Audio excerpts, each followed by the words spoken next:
বাংলাদেশ স্থানীয় সরকার, ইউরোপীয় ইউনিয়ন এবং ইউএনডিপি এর যৌথ অর্থায়নে এবং young power in social action ইস্পার বাস্তবায়নে বাংলাদেশ গ্রাম আদালত সক্রিয়করণ তৃতীয় পর্যায়ের প্রকল্পের আওতায় ব্রাহ্মণবাড়িয়া নবীনগর উপজেলার জিনতপুর ইউনিয়ন পরিষদের রবিবার সকালে জিনতপুর ইউনিয়ন পরিষদের হল রুমে গ্রাম আদালত বিষয়ক কমিউনিটি মত বিনিময় সভা ও ভিডিও প্রদর্শনী অনুষ্ঠিত হয়েছে।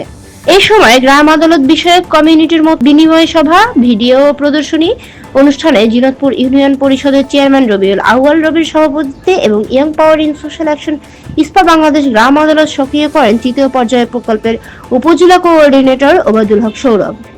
এর সঞ্চালনায় উপস্থিত ছিলেন অত্র ইউনিয়ন পরিষদের প্রশাসনিক কর্মকর্তা মোহাম্মদ আলমগীর হোসেন, জিনতপুর ইউনিয়ন পরিষদের সকল ওয়ার্ডের মেম্বার সহ গণ্যমান্য ব্যক্তিবর্গ উপস্থিত ছিলেন।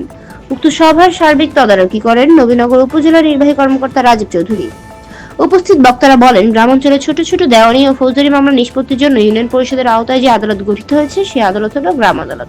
গ্রাম আদালত গ্রামাঞ্চলের সুবিধাবঞ্চিত ও অনগ্রসর জনগোষ্ঠীর সুবিচার পাওয়ার সুযোগ সৃষ্টি করে দেয়। গ্রাম আদালতের এখতিয়ার সম্পূর্ণ মামলা অন্য কোনো আদালত গ্রহণ করতে পারে না। গ্রাম আদালতে মামলা গ্রহণ করলে আইনজীবীর প্রয়োজন হয় না, যার কারণে মামলা দীর্ঘস্থায়ী হওয়ার কোনো সুযোগ নেই। স্থানীয় ইউপি সদস্য এবং গণ্যমান্য বিচারকের উপস্থিতিতে এই আদালত বসে। স্থানীয় ইউপি সদস্য এবং গণ্যমান্য ব্যক্তিবর্গের উপস্থিতিতে এই বিচার অনুষ্ঠিত হয় বলে এখানে মিথ্যা সাক্ষী দেওয়ার কোনো সুযোগ থাকে না। এছাড়াও গ্রাম আদালতে মামলার আবেদনপত্রে কি কি তথ্য দেওয়া লাগে সে বিষয়ে আলোচনা করা হয়। আলোচনা সভা শেষে গ্রাম আদালত বিষয়ক ভিডিও ডকুমেন্টারি প্রজেক্টরের মাধ্যমে প্রদর্শন করা হয়।